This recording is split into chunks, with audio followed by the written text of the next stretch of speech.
slides until I've done. Oh, okay, sorry. Oh yeah, we are live and we are Hi. back with more interviews and more adventures. I have been running here at PNSQC, asking people, and in a very awkward, like, "Hello, do you want to do an interview?" And I did that precisely a little bit earlier. Andrea was talking to Selena, who also gave the opening keynote today.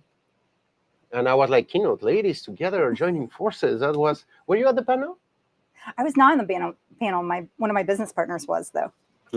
Probably we should have some Yeah. words from her. But anyway, I have Andrea, Goulet. Andrea Goulet. Yeah. No, I didn't rock it, right? No one does. It's okay. It gets it gets messed up all the time, so don't feel bad. Okay. I mean, yeah, it's you eventually get used to that. Yeah. Foreign name and last name as well. I get all sorts of different things. Thank you for being comprehensive. So everyone watching, I have Andrea here who is giving tomorrow the closing keynote. And very much I want to talk a little bit around that. But before we get into some of those details, would you mind sharing for who doesn't know you in the audience? Who are you? What do you do? What's the deal with Andrea? Yeah. So Andrea Goulet. So I had kind of an interesting path into software. I started in the business in sales and marketing. But I really wanted to do as much sales as possible without having to talk to people. So I built, this is way back in the day. So I used a database. I had all these custom fields that I created. Oops. We're having issues live. Sorry. Your friend here is making messes. Goodbye. Okay. It's off because we were all fighting with the plant. Sorry. Oh, no. All good. Sorry if I just messed up my phone. Anyway, so we're live. Started doing all this technology-related stuff and just using software.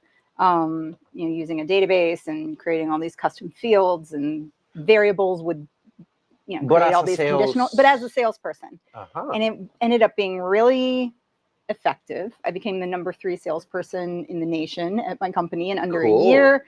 I outsold my whole office while I was on vacation, and eventually decided to leave and become a consultant to help other small businesses replicate the same strategy.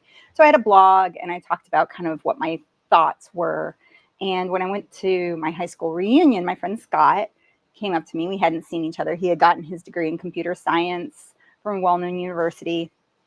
And, it'd been about 10 years since we had seen each other. And he said, I have been reading your blog and I started a company and I want to modernize legacy code because my favorite thing in the world is to fix bugs and take existing really complex software systems and make them better. But wait, you had already a blog then? I had a blog, but I was talking about marketing and sales stuff. And I was like, what are you talking about? Like, I don't have a degree in computer science like you do.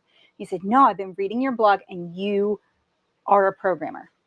You don't think you are, but you absolutely are. You don't know it, but you have it. He's like, the way you're talking about content, the way you're thinking through things, you're talking about inputs and algorithms and outputs and patterns, you're writing conditionals. He's like, you are programming. So I was like, okay. So it took me a little while to believe him, but eventually we did go into business together. We started the company Corgi Bites. And so that was in 2009. So it's been coming up on 15 years now. Wow. Yeah. So we do exactly that is we focus on modernizing systems. So the way that I describe it, software remodeling. So kind of like you've got a house and it's like you want to update the kitchen, right? Or you need to, you're not happy with the carpet anymore. It's like it's not serving your needs of some kind. You don't bulldoze the house and just build a new house. Like you fix what's there without destroying the whole thing. And so what we were seeing in software a lot is that people were, doing these hard cutoffs, or they didn't have good testing strategies and just really focused on software quality.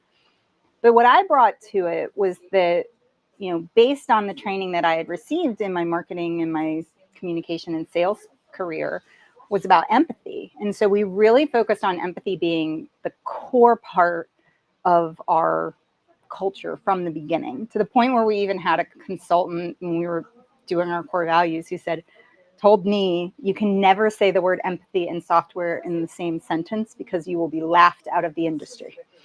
Software empathy? Yeah, the empathy and software were so incompatible. Don't even go there. This was about 15 years ago. I was about to ask, Yeah. like, what year are we talking about? Because Yeah. I definitely see a shift that has happened Yes. since, right? Yeah. Thank goodness. Yeah. So, but we doubled down on it because, especially when you're talking about systems that you're inheriting, and for me, it's like, well, legacy code is nothing to be ashamed of, right? It's something that you inherit. It's something that you pass along. It's something that's valuable. We need to start thinking about legacy code in that way. And in order for us to do that, we have to remember the people who came before us. Yeah. We have to be thoughtful about the constraints that people had and not disparage their character. So when we would go in to, write reports and do audits and make recommendations and then actually do the work, it's doing so with this great respect and communication. And by making that the center, we got feedback that we were able to make progress so much faster than any other vendor that most of our clients had ever worked with. We were able to pay down technical debt really quickly. And a lot of it wasn't the technical side of it, tools, processes, those kinds of things. It was that we were able to put in place procedures and just human systems where we could really understand each other quickly, even if we came from different perspectives. And then also, how do we create those mechanisms so that we can communicate well together? So I started actually talking about empathy as a technical skill. And so that's the talk that I'm giving today.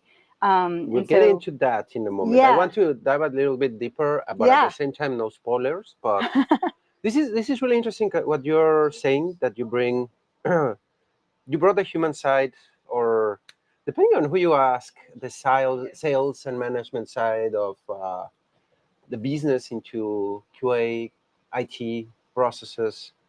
And for what you're telling me, because having that empathy, when you said old code, legacy solutions, it's not that they are inherently horrible because they are wrong. How many COBOL systems we still have at banks still rocking out there? Yeah. If they are well, just build around them or start replacing the pieces that are relevant, right? Yeah. And based on this, first of all, I wanted to reiterate or ask again, because we're already having a few conversations here, but Corgi Bytes, I love the name. Yeah.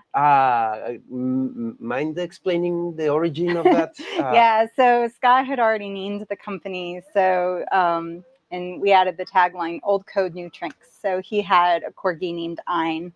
And so he had just,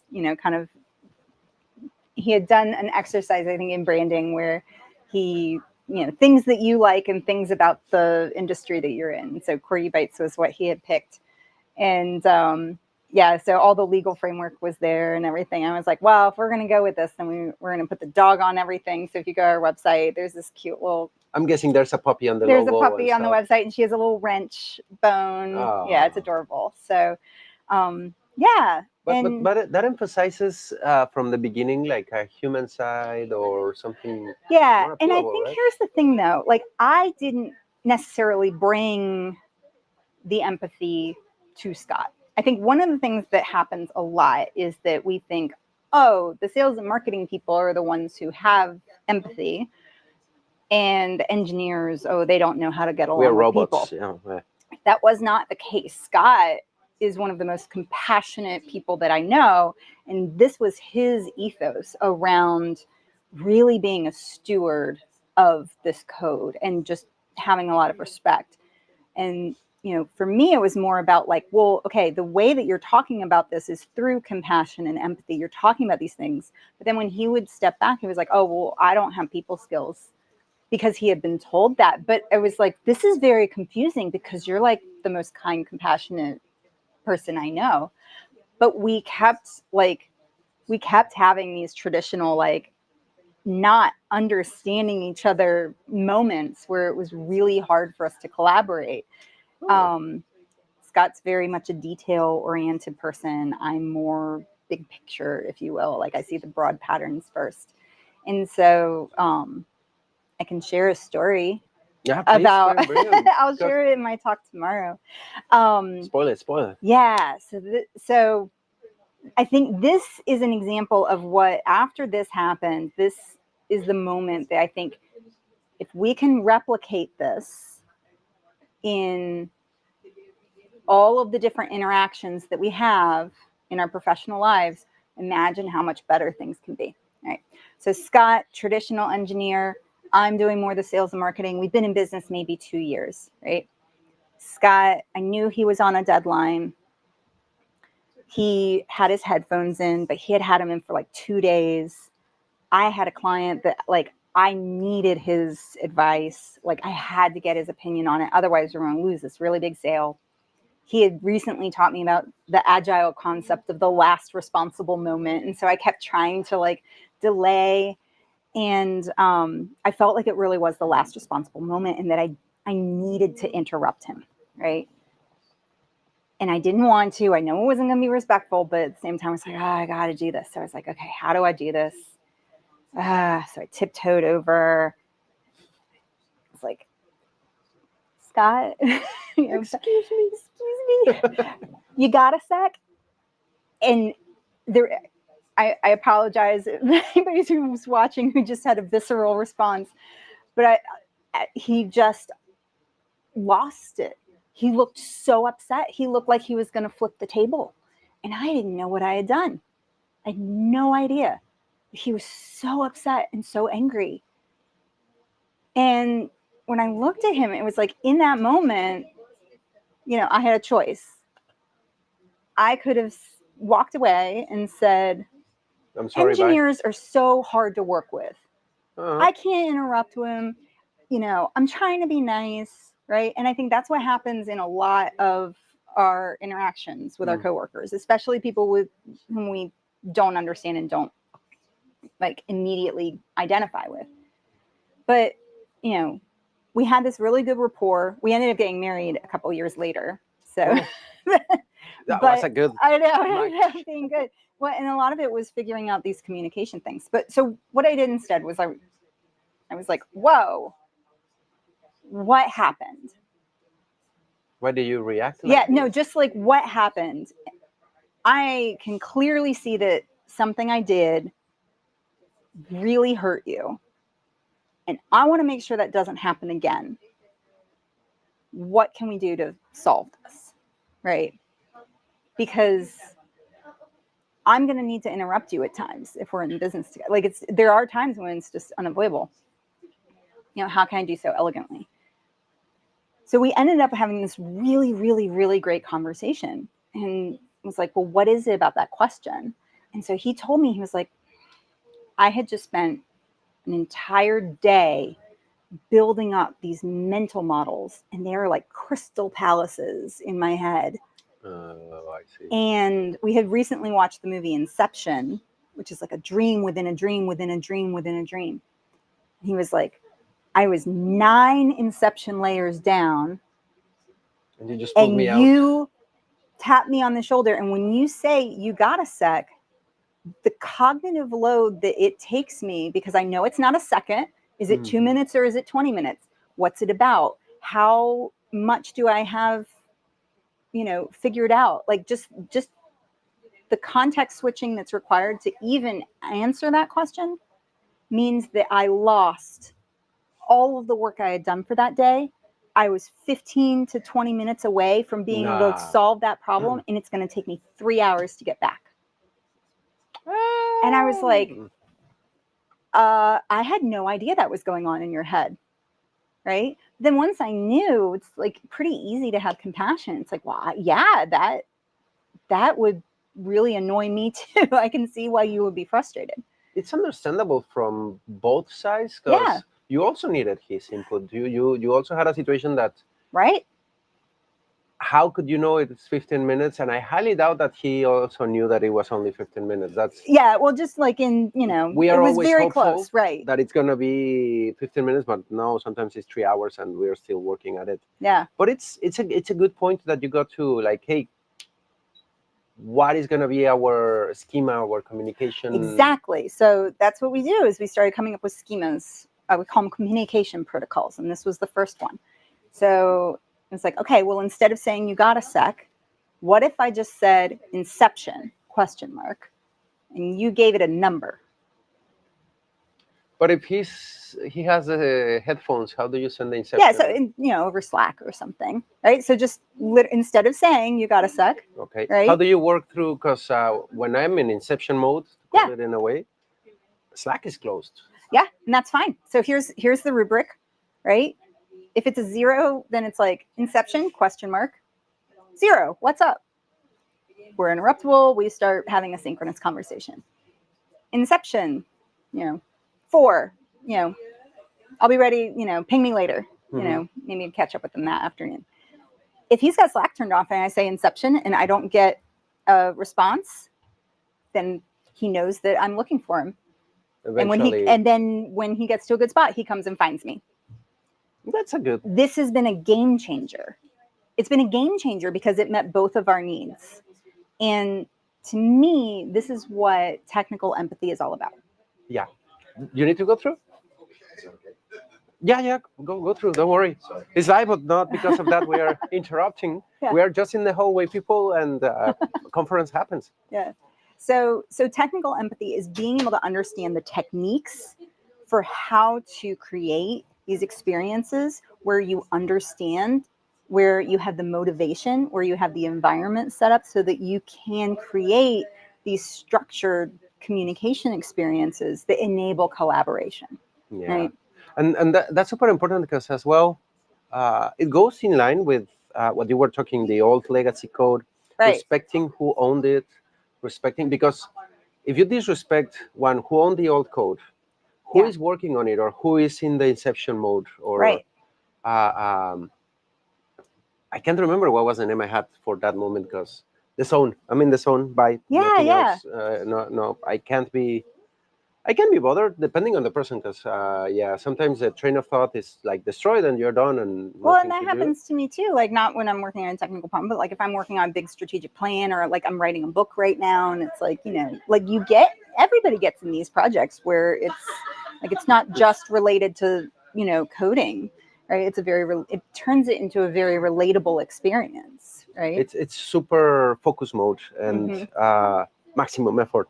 And I love that communication style. I'm sure that you have implemented several different ways as well, industry-wide, because when you were talking earlier of this communication, a big gap that I see on organizations is this translator or interpreter between IT and management. Yeah. That lost in translation is always a situation there. Yeah. I'm sure you work with that a lot. Yeah, and so that's why. So we spun out a second company called Heartware. So you've got software, hardware, and Heartware, which is really about engineering these collaboration experiences, right? Because, for the past 3 years, I'm working on a book. I got a book deal. It's called Empathy-Driven Software Development. And so I've been looking at this in a lot of detail. And what I've found is that empathy is not this like pie in the sky intuitive thing where we just like some people have it and some people don't. No, it has to do with motivation. It has to do with system. It has to do with skills. Yeah, there's a genetic component, but that is actually way less important than in terms of what we've learned, what environment we're in,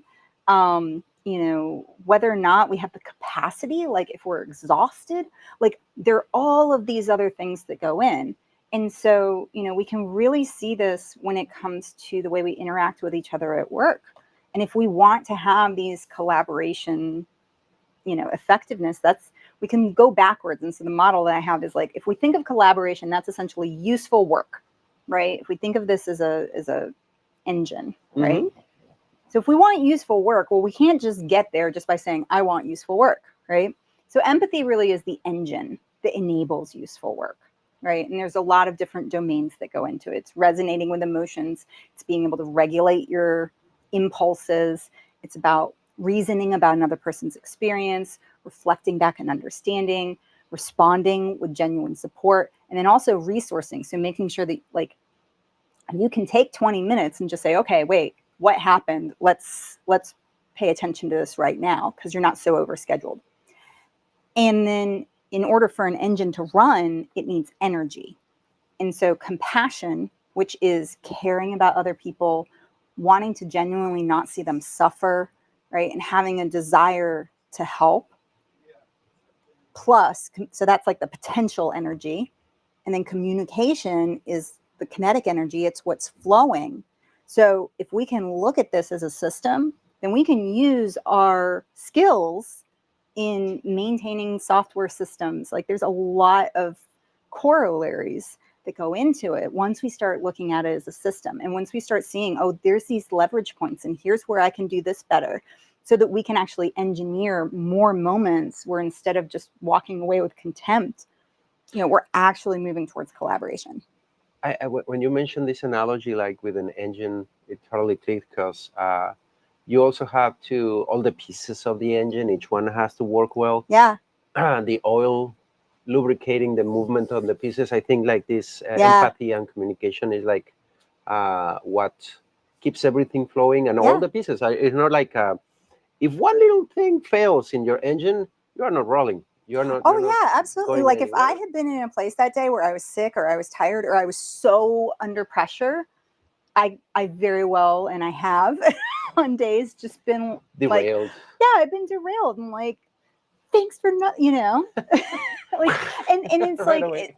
and I think this is the thing. It's like, we are all human.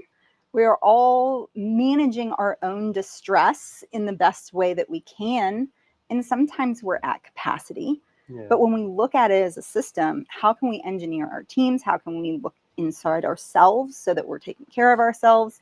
How can we learn to reappraise a situation and go, okay, that's my first interpretation. What are some other alternatives, right? There's a lot of different small skills that go into this.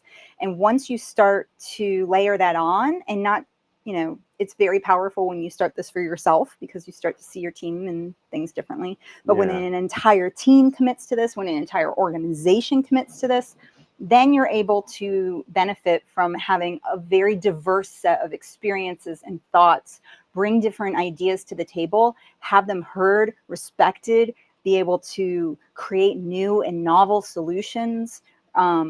Effective collaboration means that you can solve problems faster. There's a lot of evidence about how it, contributes to the profitability of businesses. It really contributes to people feeling healthy and not overworked, right? Fulfilled. There are so many benefits.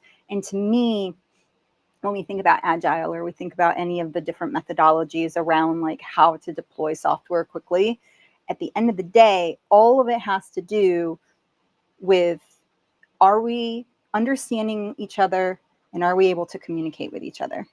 And if we can, then all of these different methodologies will work. If we can't, there's no matter chance. what you use. No. Yeah. It makes no difference. And most of the time, in general, when I have asked, like, what is the key component, or what should we, most of the time is like communication, teamwork, communication. Yeah, but what does that mean? Empathy.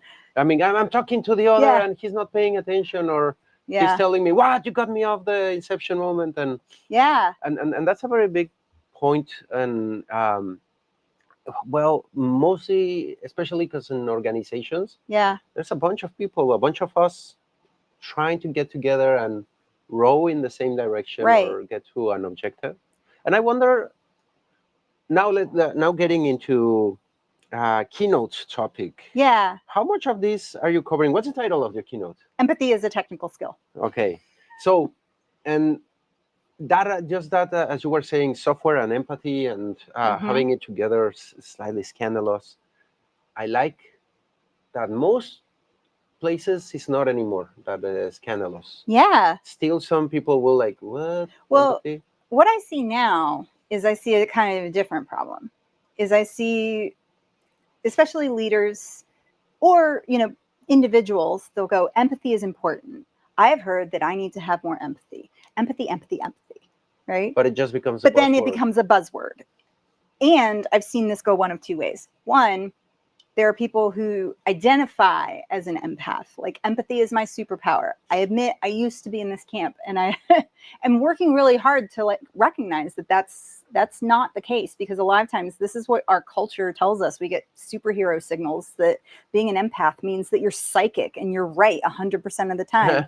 There's actually papers written about this. It's really interesting to dive into. But really we're not that great at inferring what other people are. The norm is that we're right with strangers about 20% of the time. I do think that empathy, to really get it, gets to a point almost to telepathy, that you read what other people are. No, that's not it. No. I mean, but that's what we think it is. Yeah. To truly do empathy, we would have to read other people's minds. I disagree. So that is what traditional, I call it stereotypical empathy. That's what we think it is. Like when we look it up in the dictionary, it's like being able to imagine somebody else's perspective, right? And read other people's minds, just by looking at them or being nearby. Exactly. That's not it. That's telepathy. Empathy is having the definition that I've developed is that empathy is the mechanism that humans evolved to collaborate and solve complex problems. I like it. That is what it is, right? And I think one of the challenges that we need to do is kind of get some of the virtue signaling out of empathy, because what it's doing is it's for people who identify as empathy as my superpower, they're thinking that they're more accurate or that they are better than people who struggle. And what the research shows us is that people can be compassionate and they can express empathy in a variety of different ways. So Scott, for example, this went the other way. So I would be giving this, I'm kind of that big ideas person. So I would be giving a pitch and here's this idea. What do you think? And Scott it felt like I kind of had an idea balloon that was going, and he would go, well, actually, and it felt like he popped it. Yeah. And so for him, it was like, well, okay, how do I give feedback to Andrea? I don't know. I see a challenge. I see a problem that I want to point out to her. Because that popping frustrates you as well, and the communication. Constrains me. Yeah, I mean, it was like a visceral, it was the same. How dare you? Yeah, but it was the same reaction that he had when it was like, you got a sec. It felt the same. It was like, I'm completely derailed now because I have lost this whole bigger thing because you zoomed in on this little detail. And the way that he said it, it hurt on a visceral level, and it made me question, am I smart enough, right? So we created a protocol around that where, I'm giving kind of an idea, and then he goes, what kind of feedback are you looking for? Are you looking for macro feedback or micro feedback? So macro feedback is okay, are you looking for just kind of, a general look at the broad themes? View, right. Or are you looking for me to really point out the specifics? Because when we developed this protocol and we sat down, he was like, well, I'm telling you, well, actually, because it's out of compassion, because I know something, and I know that if you go down this road, you're going to waste a lot of time because you're going to hit this roadblock, and I don't want you to get frustrated. And I can see that happening because of my experience, and I want you to not experience that. But that wasn't how I was taking it, right? I love it because it's like a second level empathy, because of course he's giving you feedback, trying to help. Everybody's trying to help everybody. Everybody's doing the best they can, right? And but sometimes you don't think about okay, why am I really being asked here? When I was mentioning earlier with management, I'm a performance engineer, and I do performance testing, and sometimes the product owner or the director, someone will come and hey, what's the deal? Oh, let me tell you the throughput and the correlations, and then he's like, what? I just can we go to production? And that's the disconnect. Yeah, right? Exactly. Yeah, and so then it's like, we unknowingly step on each other's toes all the time, right? And how many times Scott and I worked together every day for 2 years, and I had seen this pattern of him getting frustrated when I said, you got a sec. But being able to like really dig into the root cause, right? That's what empathy is. Empathy is very active. It is the active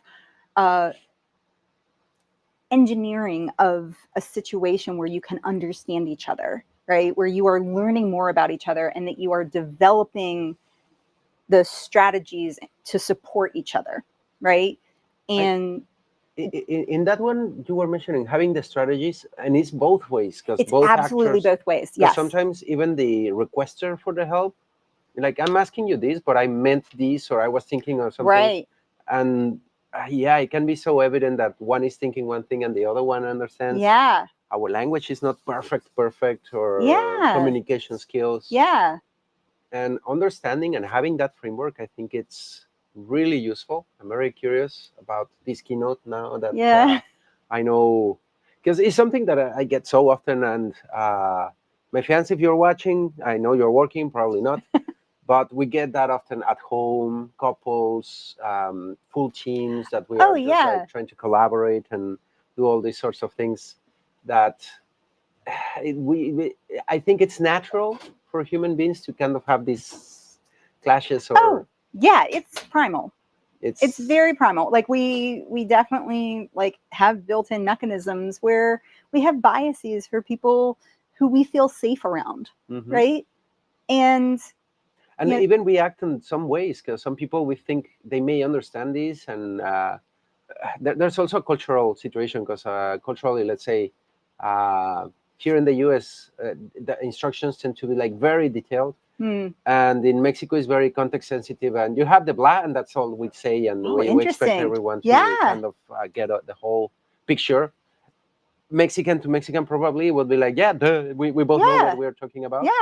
But if I go in Germany, that is like they need all the details, everything like set up, and they're like, well, what are you talking about? Like, got the blah, and what's a blah, or all those sorts of things.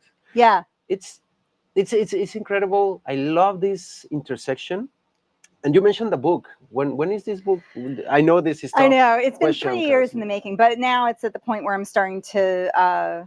The hardest thing was actually once I dug into the research, there were so many new findings that it completely upended my own understanding of what empathy was. So, in doing all the research, now the model that I just described, like that's kind of the anchor of so I'm anticipating it'll be another year or so before it's actually out in the world and published. Yes. So don't lose track, because as soon as it's ready, I also want to find out and start learning a little bit more about this, because it's a crucial element in IT, as you said. Engineers, we are used to like communication, collaborating with people. Throw me in my basement and give me a keyboard so that I can code, and that's all I need. Well, and I think what's really neat is that I love that like Scott and I together have been able to take this very systems engineering thought process and apply it to, social systems, communication, empathy. How do we work well together? How do we collaborate? How do we create protocols, right? Instead of just going, oh, you're not intuitive, so you're never going to be empathic. Like that's really disempowering. But you're somebody who really likes the details and who understands things on a system level. Awesome. Those are exactly the skills that we need to be able to learn how to collaborate with each other. We need those problem-solving skills. We need people who are looking at things on the detail. And so when we can get just as curious and start learning and experimenting and trying and like, well, what if we did this? What if I called it Inception? I don't know. How would that work? It's funny because when you were saying it's not only that we are saying, I am this, I'm squared, I am an IT person, I don't feel people, blah. But also when someone refers to us as that, they may be putting labels and even programming us to react in those ways. Absolutely. It goes both ways. And it absolutely does. Really interesting. I look forward to the book very much when to get a better insight, because it's a huge. My talk today was also about cognitive biases. Oh, yeah. Oh, that's a big part of it. Yeah. We have a lot of that in that. And I look forward to. I always like to learn about some of those topics, because it's the other side of the coin that I may read about C# and a lot of JavaScript and automation and this. But if you don't get the soft skill and it's only tech skill that you are focused on, I very much look forward to that book. Well, thank you. So, ramping down, because I just noticed that we were just having a lot of fun talking here and lost track of time. This happens, and I always try to aim these interviews to be shorter, but you always have fun, and the empathy here explodes a little bit. So, Andrea, for the people that want first to stay tuned for when the book is ready, yes, or follow up with what you are doing, where can people get in touch or follow up with you? So if you're interested in following any kind of updates of where I'm speaking, I do a lot of keynotes around. So if you wanted to bring me in your conference or anything, LinkedIn is definitely the best place. You can Google me, and it should come up. Look for her, Andrea Goulet. Goulet. Can you spell it for? Yeah, Andrea, and then the last name is Goulet.